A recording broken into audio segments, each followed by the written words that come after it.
na bon chawin ni khupa ka hin lim su ke ki duvin ATM channel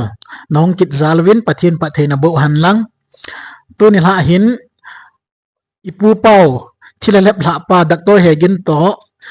umwan sipei sapa ni ke hulim na hingai ki ni tiwe thila pu na aman cha thila hai na lep la lai ta hi ni chi sipei sapa ko ma hi pathin na aman cha dan ta hi nal ya ni ki sei la ki na sipei sapa ya ni su ngol di ki nei tai ya chu tu ni la hi thila hai na man cha ai buwe pathin na mang cha poi ti ni sei pi ki ni tiwe ye chun hoi ta ke chan ve ki ni tiwin apat a chei cheng ki ngai ki ni tiwin phat sumong lo hil ding ani chal tai tiwe nang hu tu lai hu GMFDI nang halung lu seng seng amo operation na ball human carpenter bang no le horai to na ball no le drilling machine to na ball no le set to na kedin zancha gim le tol ho sa le GMFDI tu phon tian na wangai je la how is it so what made you so involved in GMFDI the same reason you asked me in the beginning of the interview bulana sei bang chuna MBBS zildinga hopi pa mama the inner voice the same voice tell me to go and to do whatever I have been doing with regards to GMFDI same voice na ke ka hin ko ka chalo na hi ipui hoi kharau me sila gau chun I can hear the voice hi chi chun silaya GMFDI ya thagau hung bil pa khu ka hin khwa ipui jing pa ka ho jing pa ha chunung pathin mo bonga hi eti pa chu inner voice a het sa na oma isok to kilhona silai pathin thagau vil na amun ta ga gachi a pathina mo bong heti hi 100% jong hero 200% kaga phot chena kaga proof cross check ka bola back and forth hi pathen mo bong hita in hi inam dam na diule igal zo na dingole inam kitun do na din home pi chu hitai ti kamo chen se a chilai mo na hi over and above my call of duty not neglecting my job like you mentioned ka bowling ka to ding ka kit saya ka comfort zo sacrifice ka bola ki cholman lawa nam ngai du pasal khat ka hi ja chu dinamu asesa lam kai di jong nei theilo miem hi na a koi ma to ki do zo loading koi ma jong ki din te pi zo loading nam pathin tai lo i wa di hob om poi ti hi ka mu chin ja hilai muna pathin in tun do nom se over I hung velo hi ti hi ki che ta ka mo ja I invest my time my energy my intellect and all my abilities at GMFDI avelin sei pi kin heti ve amo hi thilapun hlem hlan lang kitang liun ngol jong le bible thu sei hi avela sei pi jing ngain aye chu pathin thu na sa lawa amo lung lam lama hi cross checking ka bolwa pathin e na mo mong ka phachit wa amun ta ka chiwa tyai ki hlem jing wa hi pathin lagau thien ki ti ipiti hum ki phon ham pathin thu ni tin sei john mung som le li chang som ni lugu ain la pa in kamina ain solding Holy Spirit chu imazo si na hilsu ke dingo chule na za awa ka tu sei changsi na gel do sa ding wa hi ati hagau thieng ki ti chu leitola nam bi khat phung bi khat zat mi khat ho hung villa ta sat am ki phunga mi sungam ki tholle le ding a sei po in Jesu Christana sei chu hagau thing ong tieng ta le ama chun pathin thu imazo si na hil di heti Bible kalwala ding atipon hichi pathin thu ta hi na hil so ke dingoi chuteng ta la na za wa ka sei hoi na gel do sa de chu Jesu Christani pi ha sei chu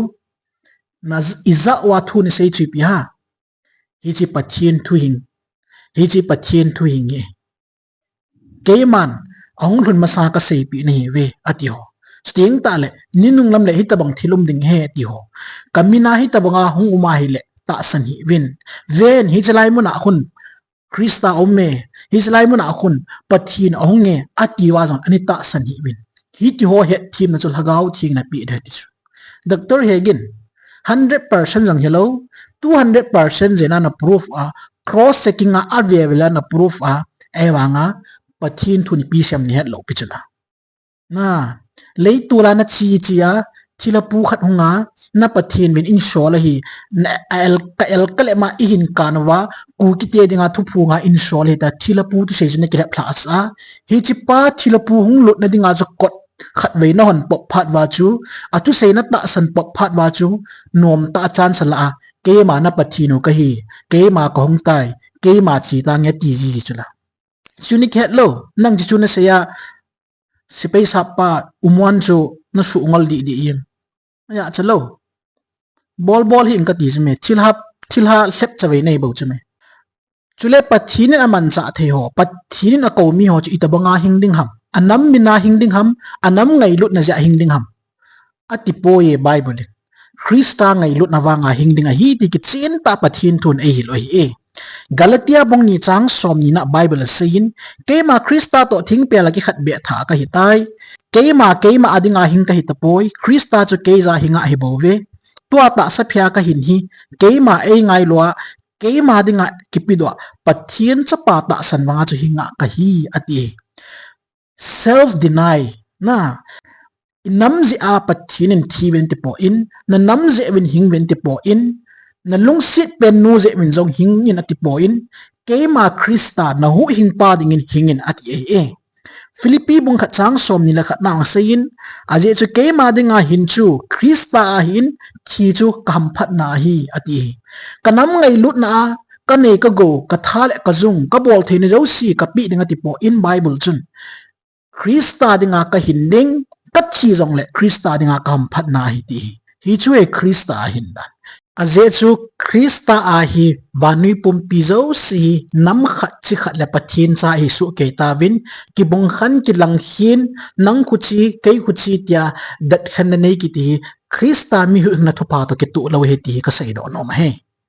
hi chu e pathin a ko le pathin a man cha ho hin da pathinin aman cha la ko ho hi nam bi khat le nam tum khat ading in angol po ve vanui le sit pompia Kristan alhat do na hi chi ki pa na thu pha hu hing na le angai dam chan na pa hi vanui pumpi het sa thagau tam ta hu do ding ti chu he nam bi khat mei je apathin cho buya hi chi nam khat dinga in na pumpi lung thim pumpi pi ki ti pathin thu to ki tu lo hil ding khat cho he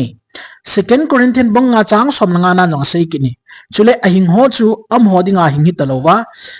athi khelowa thia thokit pa ding zo a hing a hi theina ding wa mi zo si thi khela thi a hi pathin nang le ke adinga hong thi pa na chon sit na le ke chon sit na ko na e hu hing pa hi chi dinga chu hing i hi we ati sula na koi ma chadinga hing hi po we inam je wa hing hi po we inu ipa iwi naw isopi iloi pai ai lo le koi adi a jong hing hi po we i hin lo naw thu pi pen ju Krista de boy di so Jesus number 1 hi sinai nam ka ngai lu je a natiwa thila pu khat na ki thap sa taw chula hi chu pathina kon hi thei lo he Colosia bong thum chang som ni la thum na ang bible se na bol chano mi ma dinga bol ta bang hilovin pakai dinga I bol di heti bon chikia Christ glorification hi ngai pa Krista solo piding Krista min bodom sang ho chu thila thu le nam bi khat thwa angol ngai boy vanui pompia pakai hu nat ki pan thu pha mitam ta hagau hin na dinga miem ki sabui in ku ki thu na bui ngai pon naga thu na bui ngai pon mizo thu na bui ngai pon zat dang thun koi ma bui ngai pon hi I bui na diu chu sitin nam tin pau tang hinga ki pan thu pha Kristan ei hu do naw thu pha zo a hi hingding le ki sabui na pathin ei ngan si naw he ti chu tu nya aviala na khat ki hi ka tip na nom na hi e to na thu sei cheng hi ke man judicial court te dialogue asi di lang objection my lord kan ti jeng de hin GMFDI hi adi lo chu ken imasa kaha I can nom pon but then from the way these things were rolling more pathian lagau hung vil ti chu iti dana pathian lagau hung vil ji ham lagau ta hinam ai lo le drone khat to ham ti hoi hal khat hin sei cheno la ngai wale pathin lagaw an hil chit dinga hi ngai wo doctor pu hin pathin lagaw vil kiti hi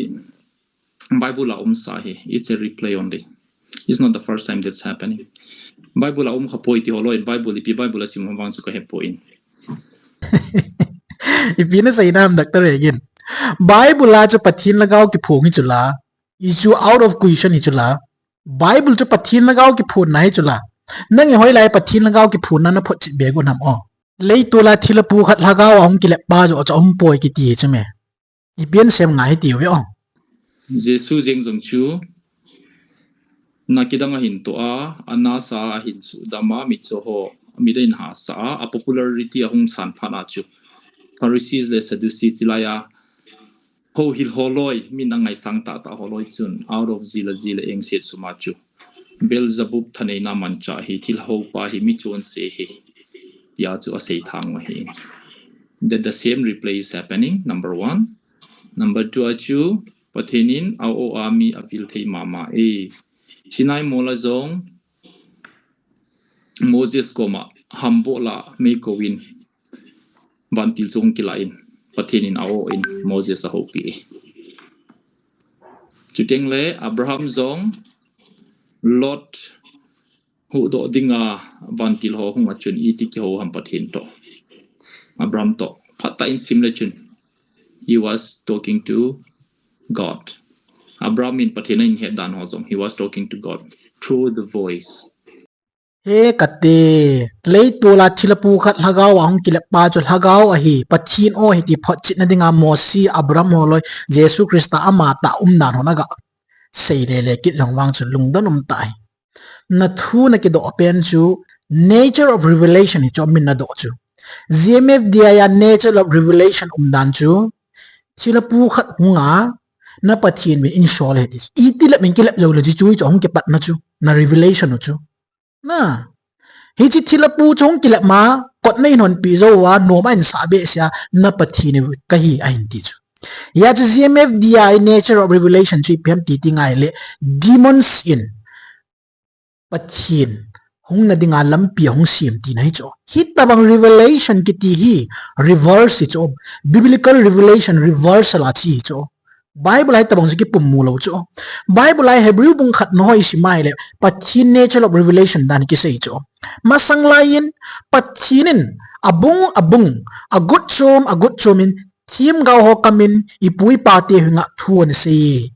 tu lai ni nu nga hin achapan ei ho hinga thu sei tai hi che chapata chu imazau si go lwa tu na hitan chule thil sim zau si jong hi ama khona asim sa hi ati namo wa thu ki sei chu abung a good chum in khang tinin pathinin athiam gaw amang cha in nature of revelation in ami him te thu phon ani pi ti chu thila o man kha lo pi chu thila lam pia sim ni nga hin sor kha lo pi chu Chudeng tale tunin nu nga dinga the last revelation God's revelation adinga thu pi pen chu Jesus Christa he ti cho hi chi kalwala chu pathini avela ke phun ding Bible ki mulo cho nangin hoi lai na sima hi chi thilapu khat in pathin ka hi atina mun khat chu God's nature of revelation to ki tu dan pasnen se ham general revelation tong ki tu lo special revelation tong ki tu nai sai lo revelation ki ti momong to ki pum tu lo chu thilapu khat pathin ki phuna dinga thilapu khat lampi ki siam tup sa na pathin ke yong ki tia chu pathin dana ki giala ki ta sanjing ki ti chu ai lo sei hi o thilapun na hlap ei buwi avel ki hedin thilhal hep la ne he doctor Hegin azo la kan sei be de na tu se o ngai di we ale pathin to mi ki ho jeng o ki za the hi zan hi a zong pathin thu pon o main latest pa chu pathin lagaw vilna thu pon zong ti poti thu pon ni ti pha le revelation to imang khom jiwin pathin lagaw vilna iti deu hi thu phun ti da pote lagaw vilna ticket taute ta terminology an ki khial ki ta GMF dai thu dol ki setting le su zum na ding an ma nok chita khani point khat tu nya an kip se do ki ta pathin thu phuna tiwa lekha kha jonga su chai ke man ke nai atia aban dal pathin tu phuna tiwa nam pumpi pathin o ngai dinga atiwa akowa pastor rosem musit wa ho na tong rosem musit wa ho bung ho chunga ki choi sangwa hi tai milo si thil hang owa leitu la hong lo si mi pieng tha lo tiwa hi tai chapau ta pathin o zate ka he tiu cho ai la twa cho pathin tu pon ti da tau tin thagau vil na ti tau te ti ki cho ngol hina ya cho apui tu le ipiha administration bol tu hi pathin hilowin thil ha jong hilowin hi chi chin khulam holoi doctor Hegin holoi PS holoi hi bo cho adei de da na mo na ki hele le yung chu avet vet dingo hi ti jon khial tau te la ki khial kit dingo ya chu divine intervention ki ti chu amola mong a hi lo dan chu ki chin ta phot chi ne ai pi chu lek se pi hi ti we lagau vil na ti chu thu phu na ti sa nga hi hil chit nu jo ki ta chu angol dan cho ki het lo cho bible in tu ni nung phana lagau vil na ku ki te building america te building elo nam khat phung kat ita building thu bible la siki khat ong ki molo he chui chu tu nya flop de na di chu lagau da na hong ki le ma hong ki phung ning chu bible la sayin ai wang lagau thingai poi di chu second thessalonica bung ni chang thum nai simaile koi ma chan ki hla sa hi vo ai chu ha mong na hong lung dinga hi chule dan su sipa chon sipa mang tha cha pa chu hong ki phung ding ama chu hung ding hung ki pathian sa ding keima na pathian ka hi keima ko hong tai keima chi ki tang ya hong ti re ama chu hi dan su sipa mang tha cha pa hat chunung pathin do pa pathin tabang ma ki choi sang nom pa pathin chan tho nom pa houding dei pa amaya mi bo khop ding dei pa ama chu heti lagau thingai poi zon bung som la linan ki chen tan jesu christian lagau thing hung na ding tho sai ta in ku ki tia di se hilo mizo tia di se hilo naga tia di se hilo america tia di se hilo vanui pumpi pathin ngei lut na sulang ning le a hueng na thut apui dinga pathin hagau ka hin sol pi din hi ve lungmon sa hagau thinga ti hi chu local anyau cha cha amun abi bia revelation dana ki phung le le ding bible say point specific revelation general revelation itio bible le nature le jesu christ bon cha ki phung chai su ke ta in hichikal wala thupun hagau vil na ki ti chu thila he doctor he ki chu ki chen ta ne ding ti ka sei do no men chule hi chi he ki in lang luk bung som le gup hi simai le mi ho pa le lazarus tu lem he ki mo nai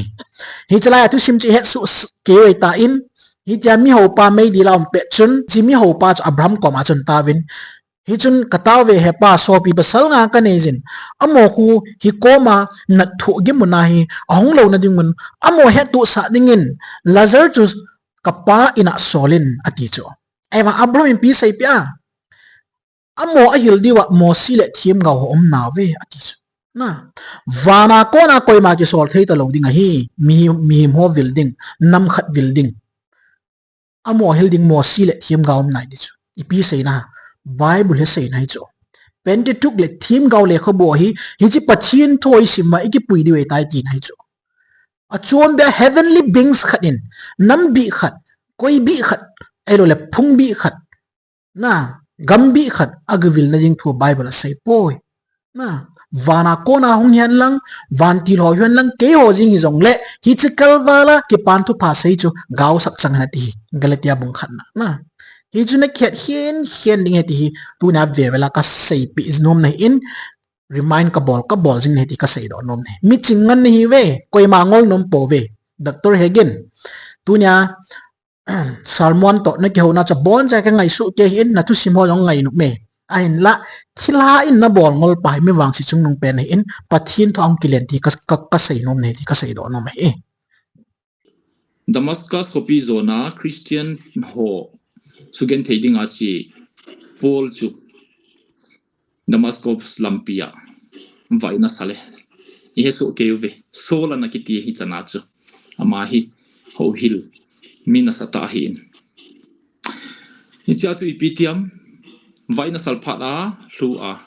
va akona chu o khat hunginga sol anti da chu hoi koina him atia na su gen the zing jesu chu ka hi atis aw wa ho pi chu na bible chu Acts chapter 9 a hoi sima hi le ako Maun hon Saul he chang sia chi hilo pi chu with his team ako Maun Zou sian so awa zau chu. It was hard by everyone, but Saulin thuki sei chu ata san so pathin Jesu chu mong hi ata sana apoma a sei se nga ya hi zong le ako ma hon Saul to Jesu ki ho chu azau ei wanga mon thu pia gelo ignorable chu. But the one that believed Saul chu pathin a ron pia tua hi ngam pila Saul hi vangama pathin nga ko ma ume ti chu ki sei thei hi anano tham ho wang chu thigam taw vintin vangam lu lo zong atam zo hi mai thei hi tabanga chu pathin tu ni khwa o ai hung bilu hi pathin mong hi ti ke mat amun ta ka chi a ka proof hi Saul koma pathin akila chu testimonial hi in aban ta la conversion experience hi lagao vilna na ti pen chu na doi chu thu phun ma mai chu ya chu pathin hong na ti wa det na fix wa na bol chu hi chu to chun Paul hin khu chu te ka thei chi lo chu Paul a chu very personal hi chu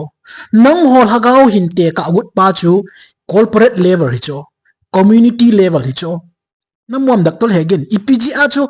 Paul conversion experience a pathin a puidan to chun hi chlai mo na revelation mong a hi tia community hope ma nam khat level a pathin hung vil na pa chu Paul experience to chun na hin te ka am ka ti chu hi choi cho Bible hina na ki chip now hi ngawin ka ti chu me ipisa he banga hi khan khunei lo bia pathin thu na bol ham pathinin khan khunei lo bola nan bol diu chu pathin thu ki chip nahi tong thila pu khat phot chi na ding Bible hi alo in mang cha te te bin ka ti le nang to ke lun hina na wal hon chu me bol hi tong ngai tang Damascus kupia pathin va in asal a Christian te ni that jing pa Christian te sat lingle Israel te dinga thim gaw no kha pera ni ki Saul Stephen ta jing no ani that pa Paul chu hi tamanga ki khial na hin nei pa chun I phema thu sei I phema sei thu pi pen hi pathinin mihim te o a hong building a hi ti hi apoi mo pen ani sei kha point sei yong a sei kha point aman a sei thu pi pen ho chi phem ngai tang rombunga chang khat chutia hin ta sanwanga I ho chon pha ki simi ta jen pakai Jesu Krista wanga pathin tho ki chamdila hi ta ve pathin mi hu engna thu pha chu hi asap chu Zeus tia di bo hilo na Samaria tia di bo hilo vanui pumpia denga asap me Krista mi hu engna thu pa ex bung ko chang som ni na chun chu pet ta chun ki khop nei na Jesu chu pathin cha pa hi ti chu alhang sap in hi Krista jing chu alhang sap chu pathin o a hung building o huchi thwa hung building ti thui ma cham lo chu ama sana thilapu le khabu khatna sim da ke man nang ho kong vil na ding hi chi vanui pumpi kapi le khabu thieng Bible ka sun po in yong le ke man nong ho kong vil na ding hi ati la bula pa akani gon tu sahita azo zo sei pa phot chin dinga chu Paul hin ku to na hin te ka I mean Bible ka sun poi kya nang hoi lai Bible chu na sim gut ji hi chi thilapu chu na proof gut ji am ka ti cho Bible poi Bible ka sun poi ati lai chu ipia chu sol cha Paul hin khu chu naga la gut ji a hi chi sipei sa pa chu na su ngol di ham ka ti cho aung ki phung pa chun Bible ka ji poi Bible kom poi ti chu Bible thu sei hi to ngoi bi bola chu Bible thu na sei ti ta na pathin pau ko wal na dinga chu Bible chu aman ban jang num la no naga za ji hom ka ti cho mi zum mo ni hu cho ji ai mi zum mo thila zum mo ho te kan ti ju nai chu me thila zum mo ho ni je wa chu dim lo hi la khat chele na ka ho ju nai chu me ai chu pathin thu ki chip na ne he bin tin all ta ki lai le no ho al hagau mi da na ga ki yal gut ji ya chu na zo naw pa hi phun do chale na dinga phokra de na dinga hi namit mo na hui thila zum mo pa jo a kho khe nga ho do ngai cho chi chui chu men na ki tong hi dak tol Hegin hei tin pathin thu ki chip na hi o Paul ina sei thu pi pen cho o ai hung vil na diu pathin o a hung vil ding thu zaw kha po in Krista ngai lut na mi hu na thu pha in ku ki tia di bo hilo vanui pum pia dinga ti Bible chang ka sei kinin aje chu amas pena pathin le kha pu dung zuya e ho chon si zala Krista thia ai tai ti 12 pi pen ka mu chu nang ho ka pi a hi Sol cha pol apan sat na chu pathin le khabui chu nang ho apa chu Bible ani sun hi zong le Bible a hi zong na tia e ma nangin alo lo Bible as bol te ho hin khu ho sol cha ti hon kho pathin mi te hon kho na hin la do gut zia hi chi thila pu chu na ga phot chit gut bol hin bol mo hit Bible verse some we approve nothing zong le most important to 1 John chapter 4 verse 2 na 1 John chapter 4 verse 1 bo se chu e hum ki sei piu chu thagau ta po ta san heovin pathina ko na hi hilo phochen ma saw ben ti chu e hum ki sei piu wa verse 2 pa ko e ki sei pi zero chu verse 2 a khu definition chu bon definition a chu thagau chu pathina ko na hi hitia na het dio a hi ipi thagau Jesus Christa ta sa a ahung pina ta sa a cross a ahung thi sei phong le thagau chu pathina ko na hi ati chu simple definition but very clear jilaya hung bil hagawin cross a atu sei athina ho le sida ahin laya anato ho zong sei pakai Jesus Christa hagaw ama ta asuni hung hopi debate dum lo pisu e pawa se hintin. This is simply one proof that it is from God. Thim mo nge Bible thim mo nge Farzon bung li chang ha choni simiti ve ngai te on on lagaw tapo ta san hi un ayin amo chu pathina kon a hi lo a het tu na ngin lagaw ho chu khol to in patip jiwin aje chu wanui lei sit chunga thim gaw le mo tam ta su do tai ati na thila pu win Bible hi zong leng Bible ani hi zong leng ke man nang ho ka oa kong vil ne ve tia Bible lo pa chu farzon bung li to na hin su tu gut ki jong chu mi zo na hi in na pathian pa sanga chingzo bol thei zo ki sa na hi ti chu nang le nang na ke phone ki na in na pathian pa win Bible apam lawa Bible lo lawa thuang sia ke man ke nai ti chu Bible hel le Bible thleng dinga ong pi chai ke zo nonga no ho jan Bible na nung vet vet hi na pathian pau na ta san lo hi ti ki chen ta phot chi a far jon bung li chang khat na to leitul hagaw chu te ka ding chi ma cham lo hin aje chu far jon bung li chang khat na hagaw ki ti chu Jesu Christa in ahin sol hagaw thing Bible thu dung zuya ami te thut apui chu hi in thila thu apui leitul ang ki pa hagaw to chun te ka thei chi poi nong ho Bible hin pan sat na ji Bible a contextual ta ga hil chi na phat ga su lut na ding lo pichu aye chu na thila pu ho na ki chien sat sa hin tin Bible a lo pa chu nang hon Bible to na su tu gu ji ji wa na pathin pa wen ne al kal wa in kana in shol he ti pa chu pathina ong kil ma hi chu thila ong ta poi pathina ong eta nang ho ma en mi pi ho na influence wa na le pha o in hi ta bang hagaw chu farzon bunglia lagaw kiti thei lo ding ai e chule chang ni na chu Jesu Christa chu ta saong hi tiau si elo la zanom lagaw chu pathina kon hi ti ta naga akimi ebe kinu chin khulami ta Jesu ngai lut na thu se ya i ti a Christa mi hu ina thu na sap khawa na bol le na chapau na thu pi pen chu pathin mi ni le mi sadamin thilha no do hi ti chu gospel hi lo hi ya chu Jesu Christian ki chen ta Matthew bung sagi chang som ni la khat langa ni sei su ke ta in pakai tiau si ta san hi men ti chu wana kapalung lam pathin thu ka thu sei do le ka thu banga ho bang ta a chu kapalung lam bowa na tu diu het ni chu na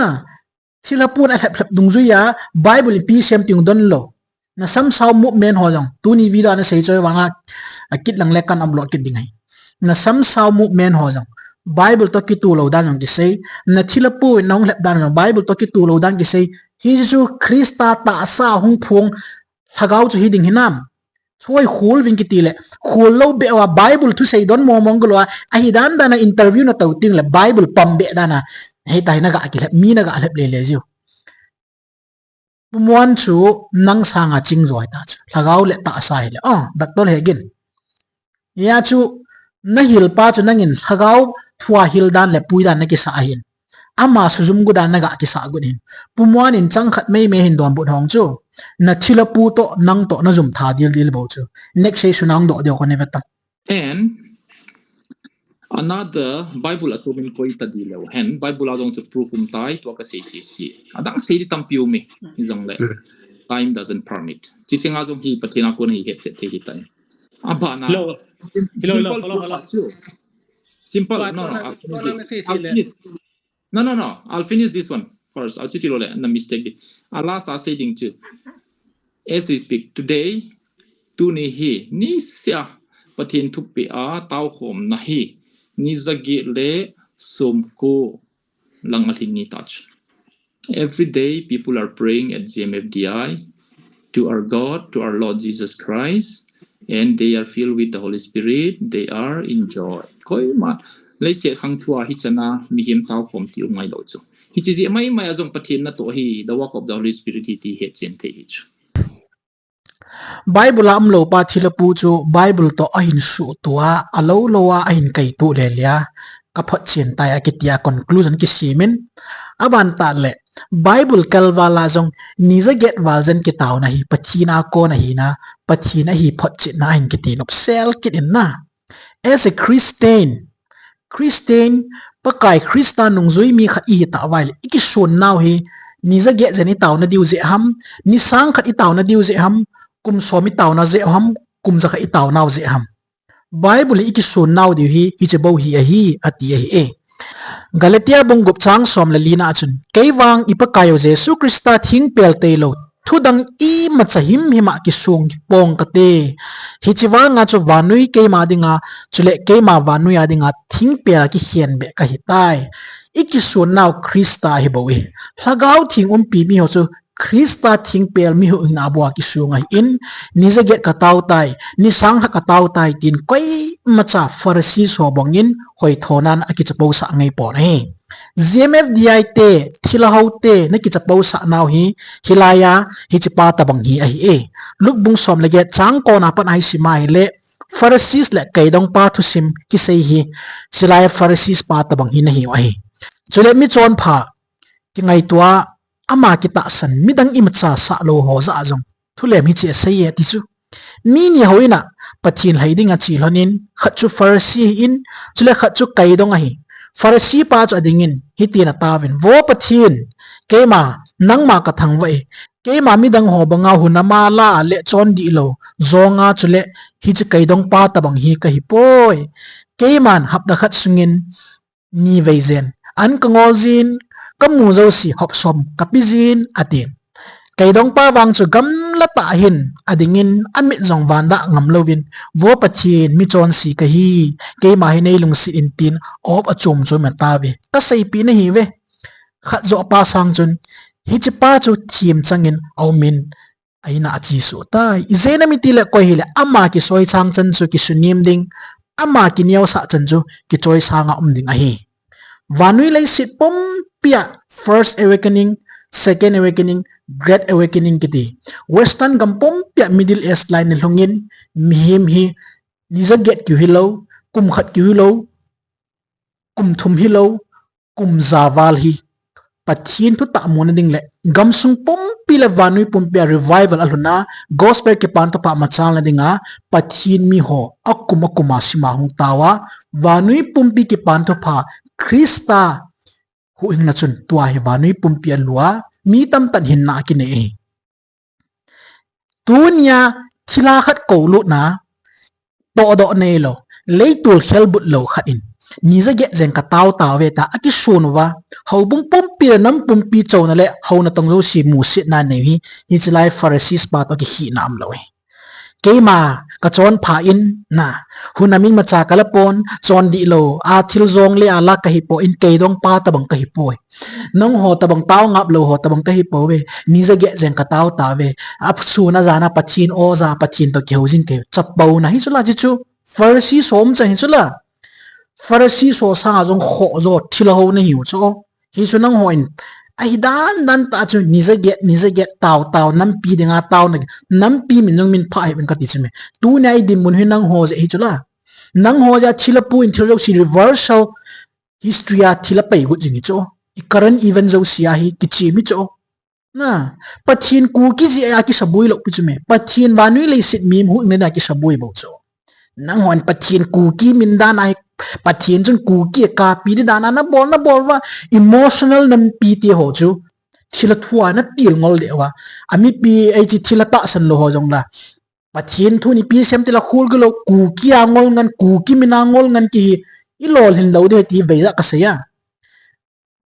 i lol hin lo de ka ti pe ne politics ka se na mai mengel he to ta sa yan lang spiritually jong le ani nia diabol hep lai mjing du hi tai ngol pe wa thilo ho bo se lo inam pum piu ka se nya cha pathin thu igel di hi ka se do no men hi chala ya farasi ho tabang emotional base a pathin ho tam hi lo de thilo ho banga ke ho tabanga ni za taw vanui le sa koi mam poi kitimo mong zuma het lo ham ka ti cho na vanui pumpi pizza gospel ki pantu pana lua vanui pumpi pizza hagau hu inam ni tamtan hi chanya thu ne ya vanui pumpi pathin man cha ta thu sim akhang asim sen lo di mi za nong ping do a nang hon ke ho banga taw mi poi na ki tin op selam pathin na den na diu cho hi tin kam chang la hi tongo pathin na den diu chme pathin na den na diu ki het tong proverb bung som ni lege chang ko koile pakai dan thu ngai na dinga akul he manga cha ataw na jang thet ta hi ti hai mil hin ye chun ni za get ka taw na je ni za khat ka taw na je kum khat kum thum kum nga kum som ka taw na je dum ki song hi me hi chalaya pathin aki da pen tamang pathinin amma satan ama gam le chon phat na hol ma savin ati chule krista mi hu ina cross tu abo ki song win ati taw hat je khuchi je chon phat jen koi ma ki song thei ding poi ki chu het hin de ka sei do no men avia belang ka repeat jingai ta in ai lan ne het thei mo mong lo chi naki pathin thu zami ne hi ai le tu na ka tu sei ki gyal do nan nei kin So ai le tu in ken ke chui le kapom lo lang hi lo in na kapom lo lang thu hi lo in some doubt that I have ai le pathian Paul koma x bunga pathian hung kila na ho pipi on Satan Abraham na sein Old Testament na ho na sein ai le GMF dia khoi bola mi hem kan aman cha khel ham mi hem lawa mi kung khan hong en lang ai lo osu khan hong en lang ki phung le chu at least people will say oi chiwang hi pathian hong ki phung ki ti din na wa chu mi khat luma akoma mai ka ki koya khanin ita pausa ti chu ai lo ki phun da dramatic sumang lila to bang tai ba ki phun na dan an gelo ham ti chu na because I'm curious ka se na jong hilo but thu phonum di lagaw thu phonum di ki ti se le mi khat lum te gi ge ama chu ai lo koi hoya pa na lagaw hu ti phan le mobile ai ki ho di le network poimo na signal poimo ti ba hu ama chu signal battery to bang na man chaw ham aki phong di te chu ai lo aki phone na ka ma thu phong di te chu ipha qualification ham mi khat po man ham ai lo le na hon mi nominate na bol ji wa ama ka ma chu mi ki phong ji ham ti hin se ilaya sarpa question chukin thamcha ga refreshing cutting Dr. Hegin hi atu sei ta bang Muhammad do na thai dingin ama sapena ko brule siwa asunga anglu ne na ti pau chu a chei na hi chi thila lut na pa chun na pathinu ka he ahung ki ti ke na thila bu thi ta bang ngoi de du a ngi dal dula hung ki zong deng donga thinglong bang khat pa chu iti pathin he ne ti thewam Dr. Hegin hindon but no good question tu ni azon chu message khara WhatsApp group khara ka sun imite hi la thei hi lo chu mi hi ma mi phalo te hi win tin chili asilai lai bo wi lo asilai lai bo hol mi hem te hi win lam kai jing zong to sot je zong hello zui je zong hello lam kai zong ma de bolding a gel thei mi hem te hi win chi khun hung lam kai de chi khun lam kai de ti win hi chi pa khu tung do zong le wen a sei zui de lo di hi ta banga chu lung tol ta banga hing mi hem te hi wa hi khatna hem saute to na question aka hin do non chu ni group azong chun ka sei mi khadim to ana sei ta bang tin chun negative sense in twin sen hi la kenan mi te hi jesu ma ta hung hen lang tu ni khoin lam kai go zong le setan hei ti tho diu he pu Hegin hi pathianin naman sa dan ta na kisaya Bible khel lu khop theili na ke man ke nai ki ti le khabuyong na ji sa dan na kisaya chong le na thim gau nu tu sei yo si chingkhulam kama ko na hong zo si khu na ta sanova chingkhulam kama ko na hong kiu hilawa hilaya kau singol thilawap dana na mat ho tu sei yo si na ta sanova ama chun chi chu thila he ama khu kau si le tyo na ki thep chawei de wa hi cho po hu hi cho po ko na ki til kho wa ai wanga na thu sei do sao yo hi na ki het lo hi la ki lom cho chingkhulam ki tinu khun na thim gaul hem no hun leitu la hung pa hi jesu hi kalbir cross ha thi pa chu na lat do pau ka hi ati chu veizat ni sei jing hita chole na le khabu ke man ke nai ki tyang chu chek le chun na thu phu no chu na ji do su ke lo ve to ke ma na hu hing pau kalbir cross ha no ho ding ang thi pa chu ka hi tia na thu pun pau veizat a sayong thila thu pu na ya ade ani khong kamyal chi lo pi chu ke hon ai wa ka he nu chu ai hi wa nga nangin lhagau vilna na ti ket na kalbir cross ha thi pa chu lhagau hi lo pi chu krista ma ta hi chu ye chu no le no hi tin ki lem chawe hi tong hi cho ki sanyo na ki het lo ai la jesu ma ta hung ta na anong ho yong ki khial ngap lawa hoi lai chu ba iti ki khial ding aje ju jesu krista ku ki te politics thu do la ki sabui ding le ka pi ding a hung di lo pi chu wanui pumpi human plan of redemption chon sit su bai na ding aban tala mi thing te hu do ding le pui ki dinga pakai ki sa bui na kin cho chu ku ki te politics ya pathin hung ki sa bui di lo pi chu na chi ya chu hitabang chu thil hi thei yong hi lo ding jong nge lo ding a hi e number 2 na question a chu ibola mi him khit khilam ya Palm Sunday iman naw ba jong ko na Jesu leisira len la ya Jerusalem ko pia dung dinga sangan chunga to wa chu chapang ho le milham hon a hin ba cho ya so ho sana sa ba che na Jesu ni pi sei ham chapang ho hi suthi pi na ti wa ho hil hon advice apel ba chu hi chi ho athi ba hi le song chang ho jong yeu do de hi na yes ai le to na sei ta ba chu mei kong jong man thei song jong man thei mei kong man ta chu la Moses ko ma Mount Sinai ya na le mei ko ma hong tilang ta chu la mei bol man ta chu la Mount Sinai ma Israel te hin pui do zo wa jong chu a ki phin le tu ni hi koi ka hi ka ki mu sa de he atia jing thai ni ani thum ni hlit ding le thai ni ting le ka hung ding a hi je chun ki su themu bin nami pi te ki su seng sa in Sinai mol chu thoge ru bin lang hi chi wa poi mai lu sa in nong lu chu thidinga hi nang le ron bo nong kal do de tia Moses ko ma pathinin thu apia mei bola hong kila lightning thunder sa hong kila gim nei be sia mina vet ngam no hi chu pathin chu Old Testament theocracy a pathin hong kila dan chu chubanga reverend hi chu holy hi chu na ele no hon chubanga holy pa ma sanga chu thila khat na dab lut jiwa kausi bob hena tiwa thila bob hena tiwa ai cho chun ama chu hi chi pa he ama chu kausi he kai ho man sa he ti ho po ada ki thapa pathin ki phun na mu na thila na zon lut ji jiu chu chu mi bu pen pathin chou na hi naw chu chu la alo hi dan man thei na hi lo dan chu chu Old Testament khanga sanctuary sunga chu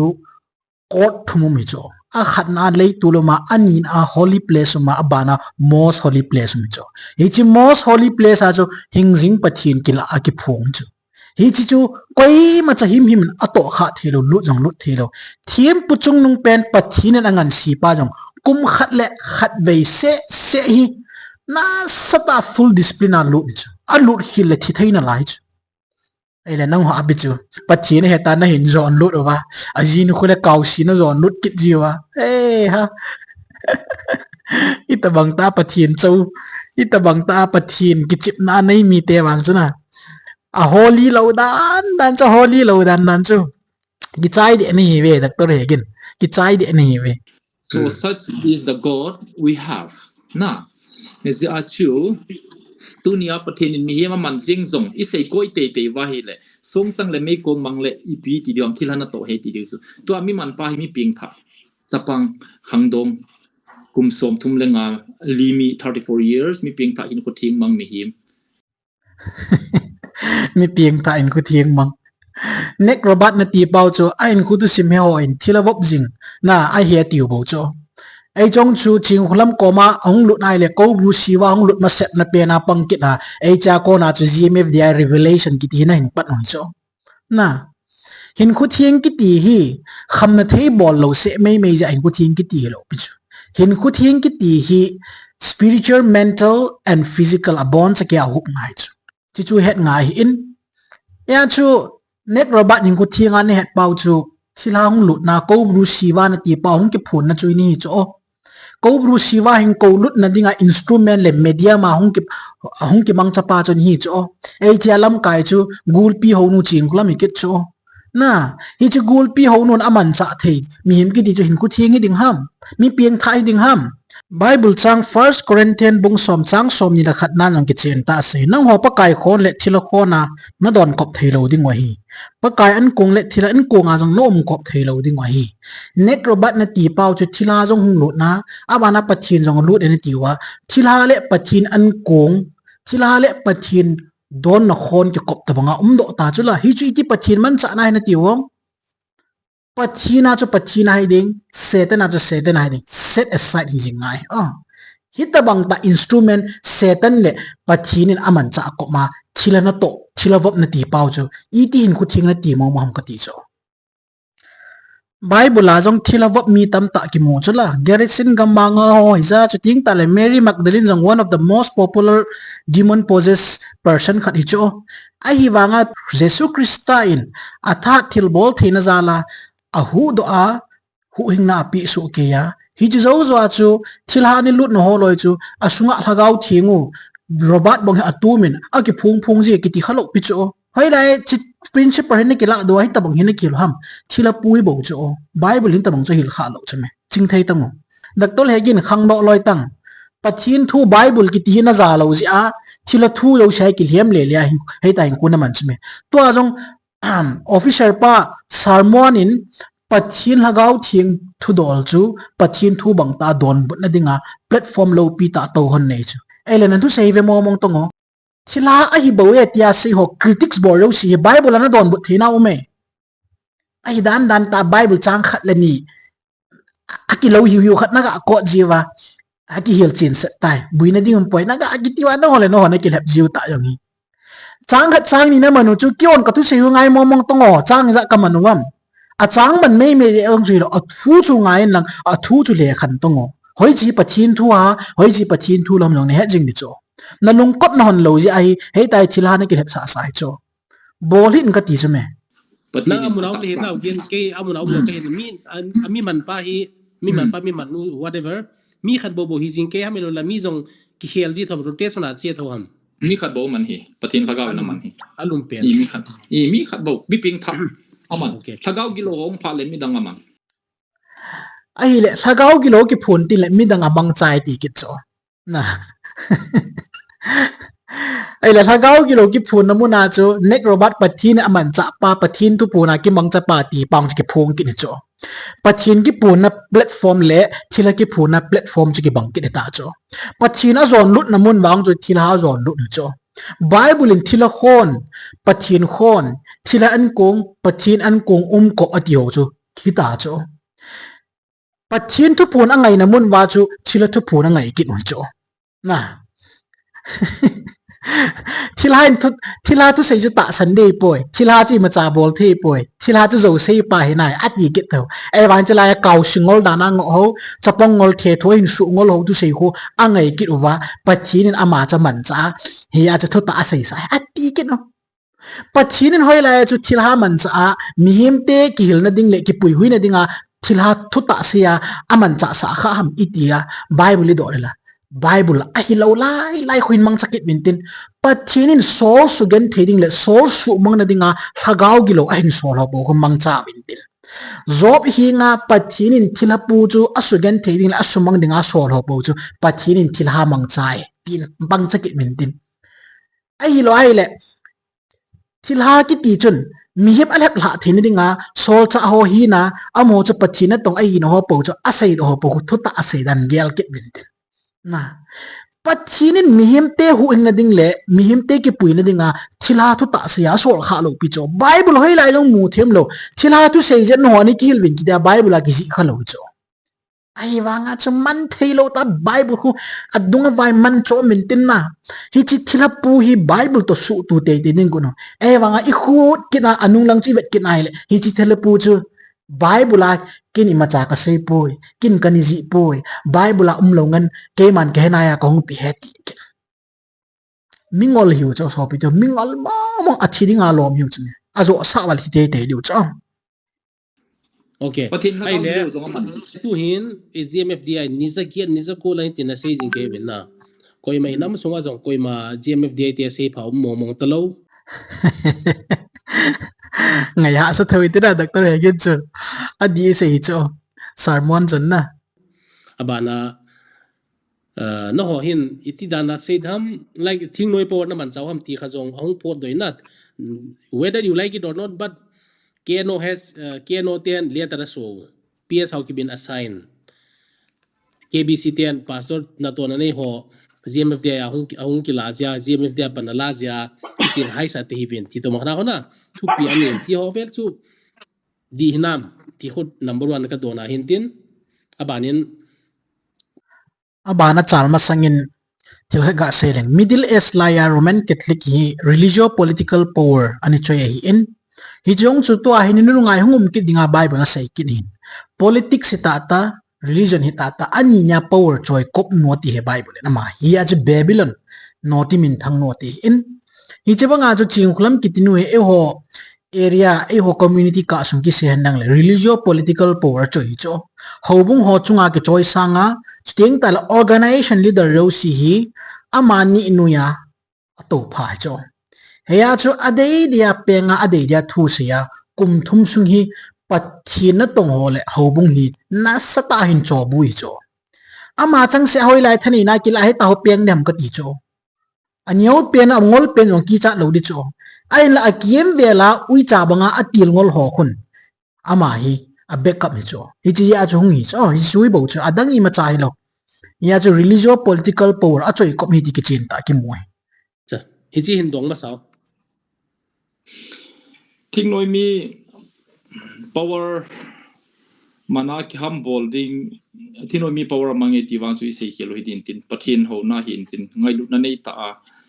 na thil bol wadi poi tia se hin ka he in apial sura chun ipi chu hi le I he deu kha chu tauna ki ti hi inam piu ni poi mo hi number 1 tauna hi GMFDI bo ai taw lo deu ho bung tin ni si ai taw deu aji chu inam din mo no hi tawna chu pau me pi da ta din lang na taw naw jong pathin he pha po in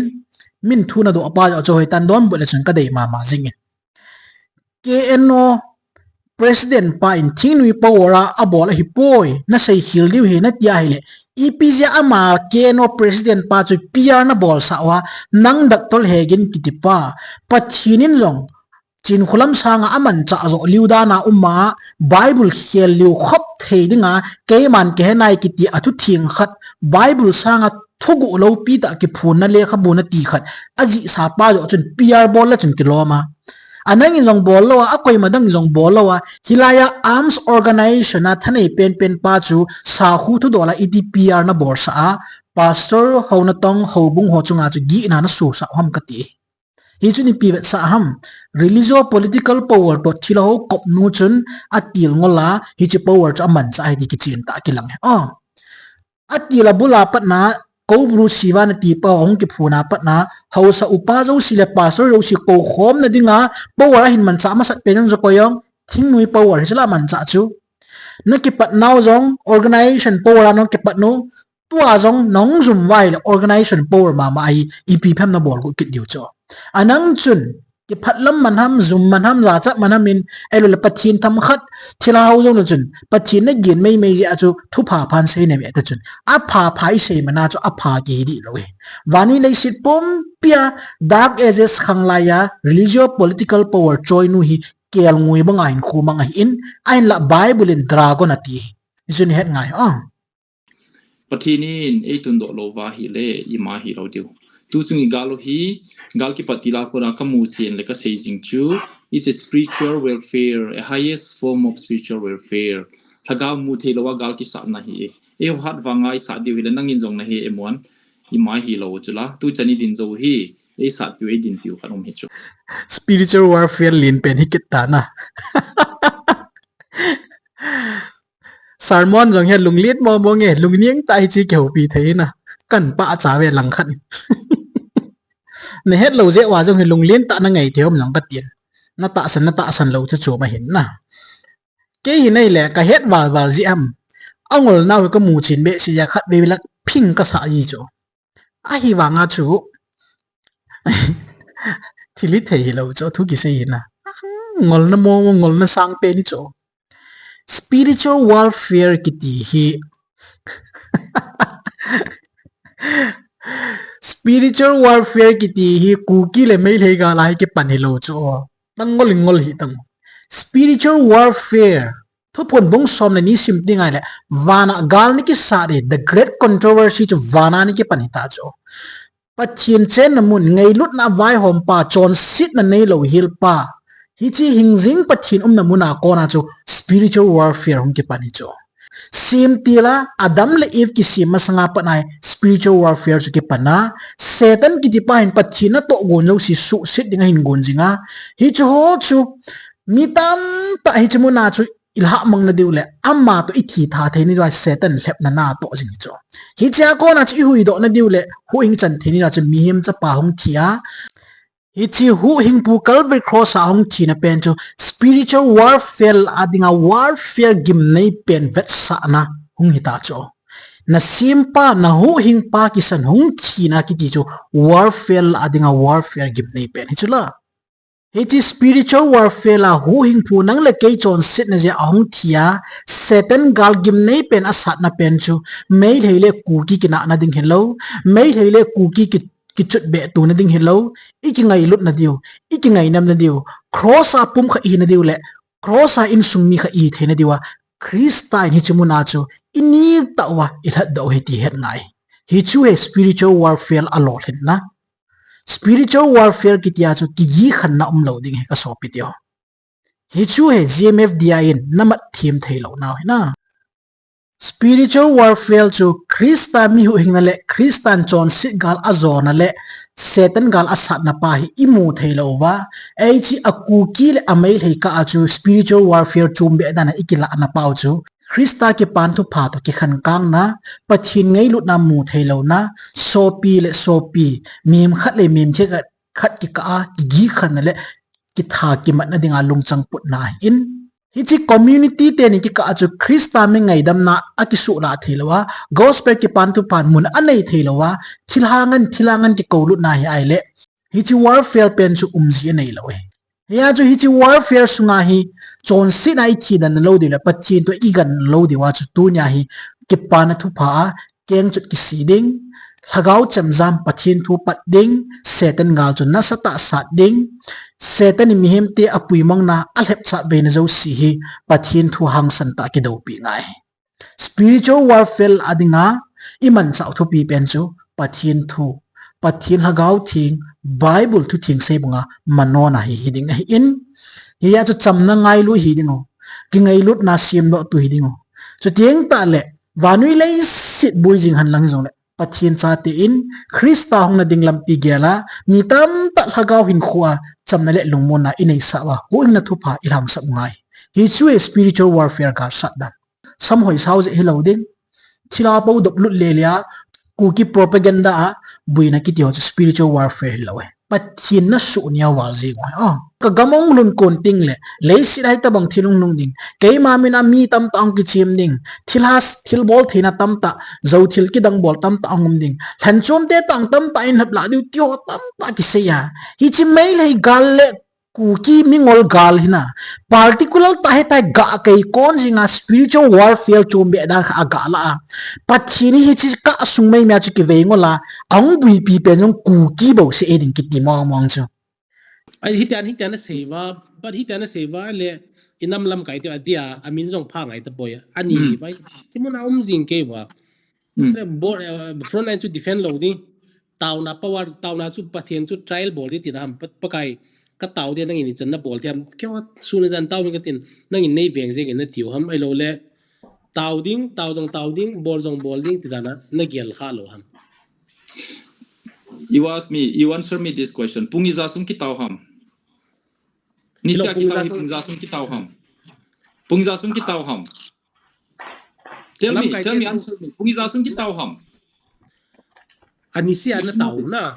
Apung ko kaya lopat Anisia na tao. No, you should know it. You should know it. Dr. Hegin, Sarmon jo nalung tim bole le hi tongo. Ama jo naninga kau he hi weta. Chong le buyong bui pi lo pichu. Ama na hep le bong chen ke ho ni hep diu hi sa he tang.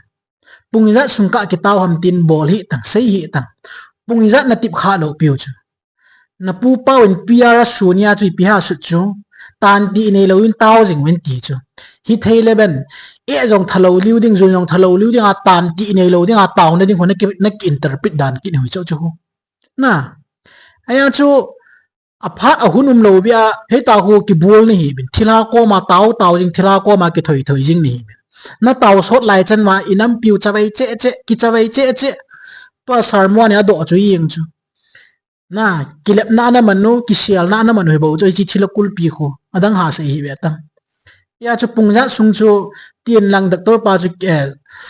sipai sa pa chu ki chi sa tan nil he tang chu jong le nang ma mani hi long pathin ke man ke nai ki ti bible sanga thu pi zo lekha aji sa ti chu ni chen lekha bu ji na chu na nam pi di ben tau ti ben ke man ke nai ti lo tau ti ben ti no ngai be bolam ni tau ding na ko wa pungja ham na ti na lai nong ho tau ngai lo pi chu thil ho na hu bo chu me lam kai te ho aum jing te event le na ki hop nau chu athang pian ni zan lang hi jing ke na zan lang hi jing ke Hello soon always soon le chu na tong lo wa tau ti nai ta chu le zan le chu zan na ko man na to lo ya 11 to 1 na to chu til chom hia I cannot speak on their behalf na I cannot speak on their behalf ke chu ka suti ni le ka zau ji ni sia ka zau zo lo ai wanga chu pung som le khara pat pung khat chan ni sia ki taw hi chu ei ma chama ki taw lo pathin thu pi ki zuya ki taw hin tin pathin ni nei din pi zewa tu ni chan ki taw zo hi chu hi zia hi hobung tin jong i taw jing ni si a chilai bo jong i taw lo dingu mun nai taw diu a hi jing la ya taw na mun ni si a taw na mun sun chu i de over su ti bi go do chu i kyo yu hi nam ti big question hi chu taw na hi a siat na ham na nam lam kai ho le na pastor ho le na ho na tang ho le ho bung ho zo si chu hi chalai mo na he taw ding him pui win tia piar na ni su ho chu na he mi no tam ka ti cho gmf dia lei tul mo na hi taw lo wa le dam na ding lo ding hi chalai ti lo hi i ho ding a pathin i chung ma lung lai na ding to poi ti ho na ne sei ho na he mi lo tam ka ti cho Dr. Hegin jong hi na pathin pawin ale kha buji da na man cham ka dile zo sei nga na hin ko na man ta ila pina ti ta na thim gau nu tu sei na ki mer chi zo no chi kholam all ka microphone ki mana penga na lei tul bo si hi taw na mun hi nam pi taw na mun he na tiwa na bolu chu ni het lo ham ka ti cho hi ta hi za chum ma thui ni ki sei hoi jingo na short lo diu ti ki lang he ta chu about in two masang allegation khano men na ke cho I was not a party to the allegation but WhatsApp dung hang viral khanu chin khalam jong income phata lo ben GMF da in bola panin building phata ta in kisa tai tin ain sung video coverage paten ng men ipi ipi adi ham ipi dan ham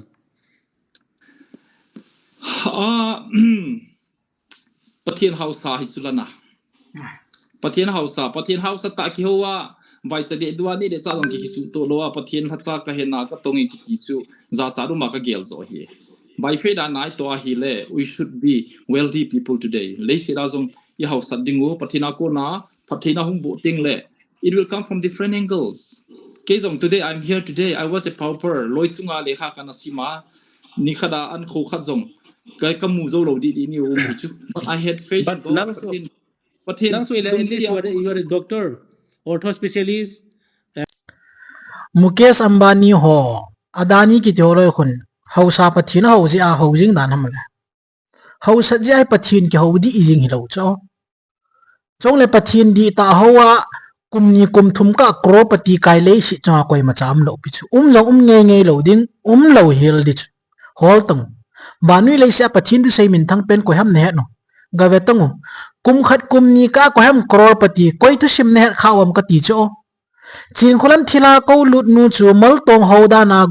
gutui khana khanga ane go zo si kum ni ma sang chu ve tang wo to hi ki khial lan hi ve tang wo hi chi pathina ko nei po in hi chi business ai boi ti ka sei do no me chong le business ta alo thingo jong koi ma cha kum khat kum ni ka alo thing ngai lo nang jong doctor na hi in na doctor hung hi ka kum ni kum thum ka na ho sat wang wei diong koi ma chan agin cha lo nang le no na ki gin cha nai sai lo chong la ai jong hi thei lo hil ding ching kholam income nei lo nu pathina tong mei he kitinu gim gan theu si ka thu a hi mi yo si mu si ka chan hi gen theina sata ka thu a hi tia amit li long de du a hin khu gen thei ta dana ki sei nu chu iti kum khat kum ni ka a chu ki du do jing ham doctor Hegin kon ba ka e o ye ti de ham na i chu ne hiu chu on na hin khu hi pathina ko nei poi on business he a business chu ipia ki chim ham thilha ki chi mai e chi athila chi ti ki chim ham mi ma su ngol hi hi chi chu koi su ngol ham nam lam kai ho sungolin sum nei pathin hello bible thu hello pathina ki ngai lo mi ho sungolin hi cha chu ama hin ain che na ki si mai chi ya chu ho bung jong a phunom lo aya chu suma mana control thei lo ding izat in se yong leo chun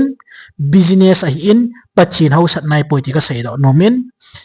na kum khat kum ni ka pathin na tong di ta ho sam ngai poi pathin ho sa in pathin ho kiti hi kum khat kum ni ka ho na dinga pathin koi ma cha pui nam jong khapon jong ngai him lo ding ai hi ta bang hin pathin thu ki chip nan mang hi to state government employees, you have your own clinic. Nu chin khalam ke chu nu chin khalam ko hi jong ke hello but ama hin to na jong ne lo GMFDI bo ra na tun in building phatata ki satai ti khat o maintain che ho nang na so active member UN United Nations ile permanent security member khan ne hin na chi ja ko nang ka hin do thu hai he is worshiping and serving a rich god, yeah, but not to like Abdul Kalam in a state tabanga. So if you do your job well, there will be so many people. If you earn your bread well, there will be so many people to butter it. Na let Pia Abdul Kalam say tabanga. Di chu na sei chu gun chu ta le phad ke cha thilha howa thilha lungo hol na ya chu thila business chu khang to ta chu di chu na sei chu na pathin na tong di ta bible hero ho zo siong koi ma cha kum khat kum ni ka ho ngei poi jacob in jang ho set na ding in gan cha tam ta ni nin kum som ni phat ala e puwa bram in jang ho set na ding in phat so ta kum som ni wal ma hin la kit nei joseph jong kum som ni wal ma phat hin la kit nei na chu tieng ta le daniel jong babylon lenga ma dinga mi man cha thei ta hung ding ham phat so ta lai na aban ta le sol cha pol ho jong vanui le sit pom pia dinga missionary hero chu tieng ta le new testament adinga jesu christa ban ta dinga hero sol cha pol jing jong a ho sa po nei pun bu khui me he nang ho lai ya thila ko lu na pathin ho sa na ga ki ti jing chu thila pathin mina ki chim ni ho cha no ho loi na hin ne deu chu me ani nga tong ya cho man by faith na to ana sa jendama panpi ngai te panpia hi le out of gratitude I mean it salo hela pe o hi faith life a hin ko mang he ke mu da na wang chin kula min faith life a hin ko man ta ding jong wang chu ka de che nga mana kan tau pi tai zanga mana kan tau pi tai ai lai le a ko ma dam na ding ngai cha hung tau pyo sma choi hlom ji a ho sit loi mi khat di pa jang ko ma ni sei na chu ka sum choi hloma sa thimin ei nu ngat da dan ka lung tha zum mo khat nga kan hwa kan da ha he ti cho i cho ta bang hong chun phui ti chu fake life na tiu ham ha ti chu ham fake na tiu chu to ka sei hoi zo thu ni sa ham mi tam ta chi ta banga ching khulam zum mo na he dim set cho chi chu fake life na ga ti thila agat ki ko lu na thila to ki ke ho pia kaw sho tu sei pa mi ki lem le la amu da yo si thila ki ti sa amu da yo si avet da yo si kaw si ki ti sa fake life ki ti Dr. Hegin ni za nom be se recently also I'll tell you she got gifted a 4-wheeler. She got a gift by force. She didn't want to accept it, but compelled to take out of gratitude. Because someone, a dying person, atiding laya taupia, adam pada kipa be sezinga, ayin munazua, gari khadat so page. Ichi gari a cho pi pa chu ni khat ni laung gi si teng tin o thila khat gari kan ni cho pi dai la an ti ni ya na chi ti la chung ge sang te ta ha chon ki cho pi wo thilo ho Igamu hi pata law and order nai le nu chin holamin azong vigilance te lu ding ka ging san ken bang. Well, true, because the income, the property is disproportionate to the income. Whether she can justify or not, it is a different thing. You can't just say egg of something like egg of God or gifted from God, gifted from God, and you have so much property because in this. Why are you laughing? Why are you mocking God? No, I'm not mocking. God is all possible. No, by it is not faith, that I'm anything can mocking. It is not that I'm mocking God. It is You are I'm just mocking. telling. You don't do that. You shouldn't do that. mocking God pathin na tai to me ta la ki ta chu ami in leisit ibihat hi chula pathin hawin lang hawi zong le chun pathian ta sanin ang ta san hi iron chun ikimi vial khana thil cha ki lom lo be khana thilum ti la kui son chunga he chula hi chimana chu ipi pathin mocking ki bol hi dio na income to na nei na go chu a proportionate am nga ya ti na hi chula a income to ki tu lo hila ichlanga nei la go simla pai umno maino khana khan ning chu ngai tu tongo ipi ong chu jong chu only a short span lo hi chu 1 year 2 year ka mai mai chu aki doi lo mo ai thei lo thi cho chi business hi chu ipi business am black ham ipi ham ke lo chu ai wa nga chu mit amu chang thei ta bol wang chu donation a bol ho hin tin chieng ta le mingol thilo si sian a thilo naw ke pa be siwa sumo mo pi pio hin tin ngol manana ngol manan ke pathina to da na gel ho chu angol man wa chu kha in chen na dinga chu anum hita chu chong le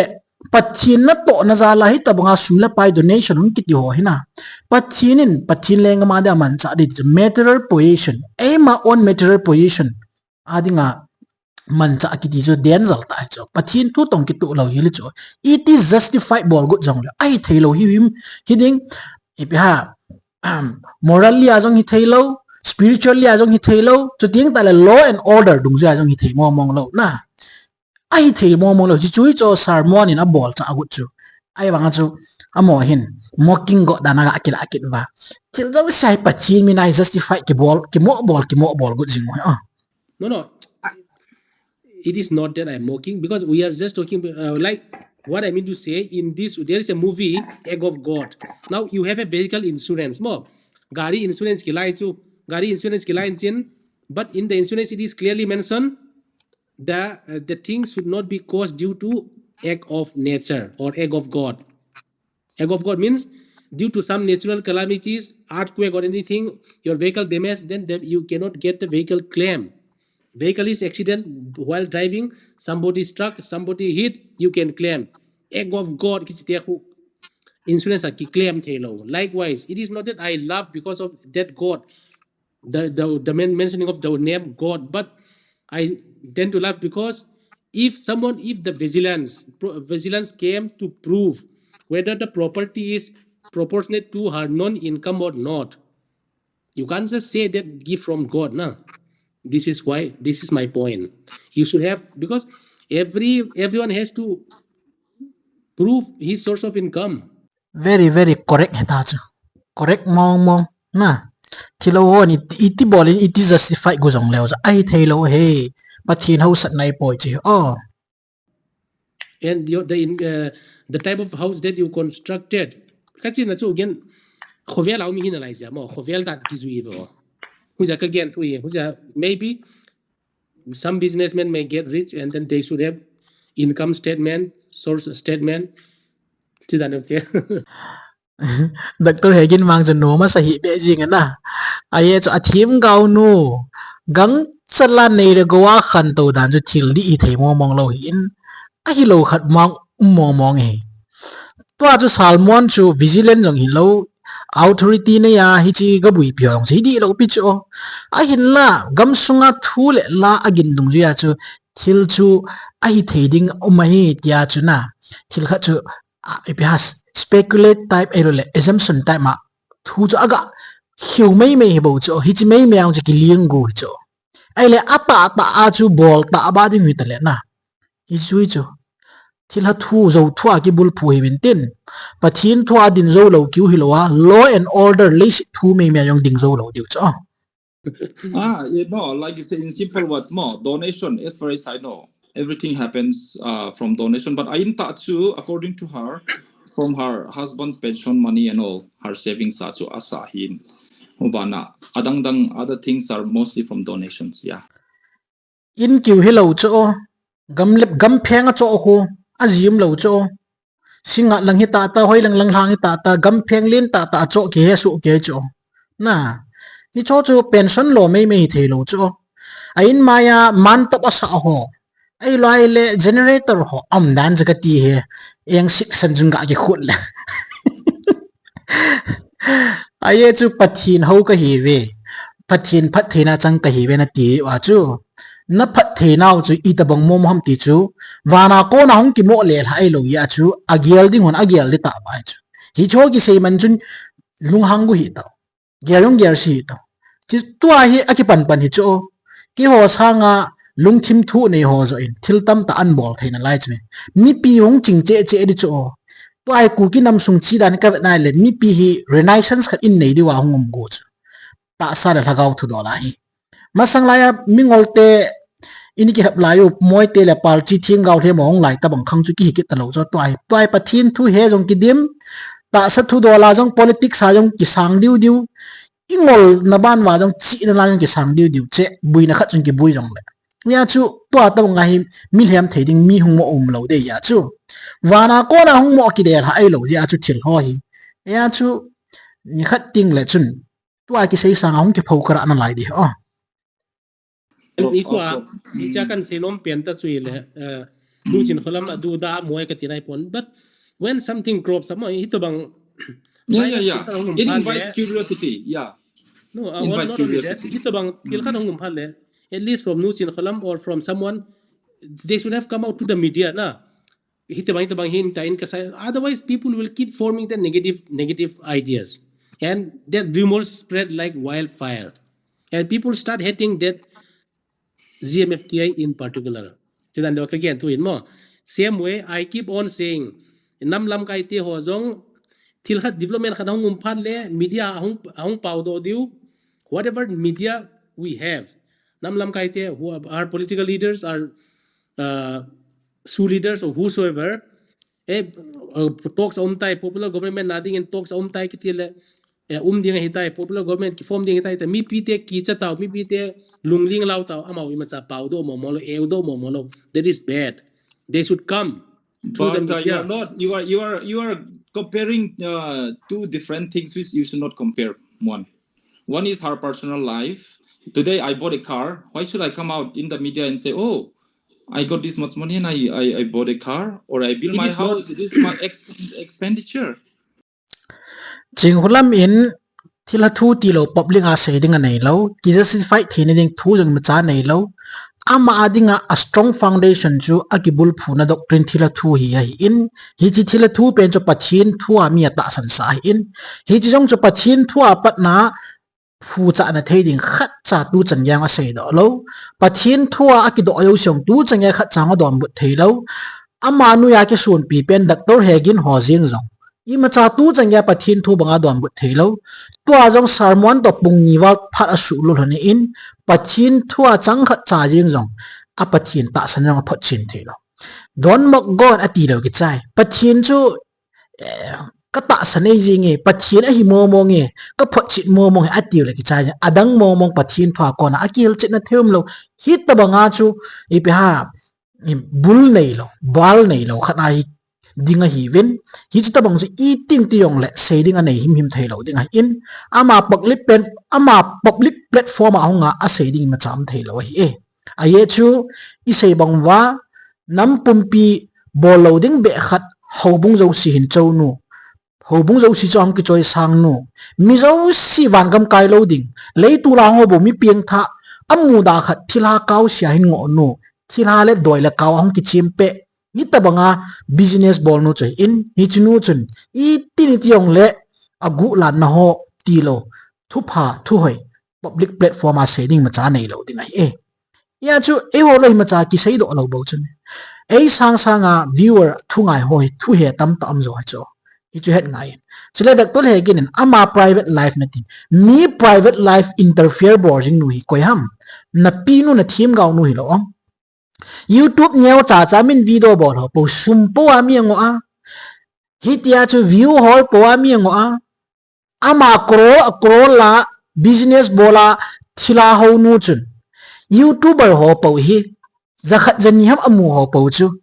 hi cho po cha vet la hi chi lei tu la khu peng hi cho hi ta bang chui cho hi ta bang nu ya khu doctor na doctor hi na title na ki zu mang hi cho ya chu phachum lo nei cho nang ne thima ya chu sermonin ne hil na chu phati ke cha ki ngai nang ki chi nan nei khen ta ki ho thui la kham na sapon di le yong le na link ke ba pi na financial status ke ba pi sermon ho tamang ne hilo choi ta ki ngai ta because people knows, see, in your case, if you buy a car, nobody will question. But nu chin khalam pe ko mange inam sunga de kigen tai chan the min avi ain sung video teng lai cha line chin hi cha min hung ba kha tai chang, at least they should have told something so that people will say, oh, she has told many times. Now you are talking as though citizens. Ima say lo to na ke ba sa ta. So now you are taking the word of the critics. Critics will all find fault in others' life. Mi lung tim se ti ho chun mi hian na bo a sei diu ya na. Aman jong chu se sa su tam ve pi sei sin ta. Tua ka sei atil give jong chu give dan jong a sei. Ai wanga after few months people will bring back the same topic. For example, sadhu guru holoi chu na hitia lei tu la mi ko lut na dinga hitia chapang ngol tam ta fu ngol ji a thila thua su ngola thila thu se sa mi ho cha lo pi he pa amen ti dinga hai tai hung ki chim pe in hitia give amu ho jong hi I jai he ro na adoi thu ho cha su ngola hai ta chu mi hi thil dang gel thei lo liwa hi tho po present ball thei na a ki ball sa mu ham ka ti cho hi chi doi choi nu chun na a ball thei ma mai pathin hello na cha dei ki chi mu cho I ho jong ki ball thei hi be ta a ye chu I ball na dinga jong lo pathin jong hi ta bang chu ball dinga I phal lo a ma chu pathin jong ki cha lo mi in hi da chu mi he su ngola a dei a mai na ho a in choi lut thei ni dinga mi su ngol jong I thei doctor Hegin jong chu a su ngol cho chi a chu hilanga he a patient ho zo vet zo gun ha ai lai le hilang GMF dia ya thilo na zo ai ngol zo ham na a sei vai le GMF dia zo a phat tampi zo a sei cho inam jong le hi chi thila le kha buji ina ho a phat zo se su na jana man chai ti ki ro cho hi chu ya le chun chin khulam chun adoya su ngol mo ma ti ki chen ta ki lang he Hindu toli makila khom na jong viral chu it was 2020 lang thu hi ta chu gal ma sang pe thu ya avel vela milung tim so zanan purab zia as though it happened yesterday ne thima thilum dan chu izia chu sei seng hilo chu izia chu about Sue and other things though I totally agree public forum let them they are accountable to it mi hem khat ki ti chu pathin to keu the ong hi ta ting le chun a life zo si matter chu a footprint zo si matter chu every word he spoke out is matter he so ke chu he ji ya chu Muhammad life zo siong ko abul abala miu sin study ki bola false prophet hi ki ti thei chu Jesus Christa jong abul abala patna mizo sin study bo su ke ya amadi di prophet ki hula pathin hin lai chu hi chibong at ita san nu ya pathin hi kilanga Muhammad wang chu pathin jong hilo prophet jong hilo deception la dinga deception na sapen mingol pen hi chu hi chita mga chu ching khulam jong hingjing pathin van le simpa to ki hawa ki gel nu alei tura pathin nga ki gel nu in hi chinu hin khupum pi chu every single word she spoke out is matter so ting tal every her footprint is matter is okay heya chu kum soma sang a bol hen lang na tu a bol hi jong le a bon che kya seiding a lom su okay Hindu ho to ki vop na chu masang lai ti the hi lo tu a tha pe jong ti the hi lo a hin khu ong study dan zo si le ong chi dan zo sia chu pathin man cha theinu mong hinam ti chu min study bol dan hi ta banga cha study na bol thei lo je a chu thilangol angol nei chu doctor nei wa ma chu MBBS ong hi PT na ni sim do hom lung do num cho hi banga hi hi ta hi spiritual at dam ta in kunaman. But as far as this is concerned, she has told whatever she has to say. Muning tun xiao out of jealousy, abula ka say tabanga chu, lung ting set ja chu, asilai la say jeng deu, say sing wang chu hi lo chu. That's why this matter ho he, I think I to me it says like she deserve it. She deserve it. She has been a blessing to so many people. Generously people give. Even Saddam Hussein is a blessing to many people. Even Hitler is a blessing to billions of people. Na blessing hi mana cho pathin man sa agi thei lo cho. Lei si na zip le kar ki cho do mana cho pathin ho sat nai jeng thei lo cho. Ka sei ta cho a vela sei ding in na bol jing. Business ei bawe pathin ho sat nai po chi ki het khin ben ne. Ching khulam ki ti chu blessing ei po in curse zo ai. Thilhau na him pulut no nam sungle hagau di mun suchavaya politics zo sha mihim lungchang lo si divert borno in ku ki ten hong kha do ni new yung kha do ni new chu ichinu chu ngai atha bia na EPG ai ta ma ini lo lo ham in ti na lai chu zo ting la ya chu to ai ki gel do loi ben ka ti jing. She deserve it. This is an example of faith life. Pathin ho di tak ni house, pathin house sai ho vai le. Iti de doi vai sa wa kham thei po izu ova ai lo wa hi le. Kani le poi bol vai hinu hi za cha dum ta hin. Pastor ha mai lo le, missionary ha mai lo le. Ho na tong ka he ki tia vai cha de do hin jong hi. I ho pau dinga hi. I ho pau i ta san zo lo ziu ham. Di khat dan jong de he. If we are a blessing to others, people will bless you back. Very diabolical hi cho to atu sei chu. Adena danger adi ai wanga chu dena danger chu. Pathin chu hinge ho na thei hinai. A hin la ho na ding pi pe nai pathin kheu hi lo chu. I hin now tun so ina dinga pathin kheu chu. Ching hulam hi tun so ina thu sei kha lo pi cross to go sei kha lo pi thil ha to kheu mi bo chu. Na a deserve nice hai lo pi chu pathin phat thei bu na. Tua chan hu phat thei bu na hi lo pi chu. Deserves hi lo pi chu. A business law lingi bo chu. A business law lingi bo e ka so pi chu. It's not a deserving blessing from God. Ni het ngai oi. Ye chun ki thap sa hi bin Dr. Hegin ni. Azo zo ngana apinu hi chi thila to ke ho nu hi na protection a bolai bowin la thei khat cha me po e. A bon chawa thila hi su ke bin thila hau ki je pathin phat theina hong ko nei poi. Pathin hau di ta ki ti chu 1 year 2 years spans a crore pati hi thei poi. Pum hi na hi thei poi. Ai thei lo him ai. Ai thei mo mong lo hi. Pathin chu na pi thei nai. Ai la hit bang process un pathin mi pui ngai poi. Ichu kitang ta kare na mi pathian wa house ta ta min pathian ho ve dustbin khugadam la dustbin la cheng zom ve ichi chu hung hita hen lang tu ni thamkhat iga vet thei sunu chu Dr. Hegin holoi hi ipija hi ta hi atu sei ho hi kahin check to pe ji ham aji chu pathin to ki hawa ki ngai to wa pathinin masang lai Bible hero ho thim gao ho banga Bible ani ji sa banga pathinin ale kha bu athu thing kha ji sa dinga angan si pa dan ki sei in hi da bang mi ho lo hi every footstep every footprint every word they spoke hi so loi check jing ngai ai chu pathin to ki hawa ki ge loi ta na amo thilo lo thu chu mai in pathin hawa ki ge loi ta ya chu hi chi thu ki dang dom ai lai le mi pi hip na thei ding khana thuin sei kha oi phata ke cha pathin thwa ven ngai ji ang ki dal to ji in hi nge ami hi na in ka respect mama in a hin la alam ve na lhagau thu dol wang hi na sata e sanga jong ka ki da in jong le a hi thei lo mo mong in hi chimana cha ma ka chunga alung no morning jong da hen lang ke yong ama personal ta in i pe han lung hi mo nei ma ka nei poi ai na lhagau thu do la spiritual warfare ati pe na chu thu ta le thu zo ki do na hi ta ya chu hi chia chu tham khat hi ki but to ngai jamin aye chu na thu ta ki ti pa chu pathin thua ko na phon do ngai na vanui pompi ithi na theu gul thang hi chu hi ta bang thila thui lo chu ya chu pathin thoi ki ven lo wal ki ven na ding dang lo ya chu hi ta wa pan hung ki la ji in ye chun khat vei le dan hello ta discipline nei lo ta min comment la hin yong le kho point ke ho ta banga thu sei ho hi na dei dia na ho ngam pe no jong ai in jong le nang ho lung ngei chat bang ta thu in sei pe no jong ka hi kit in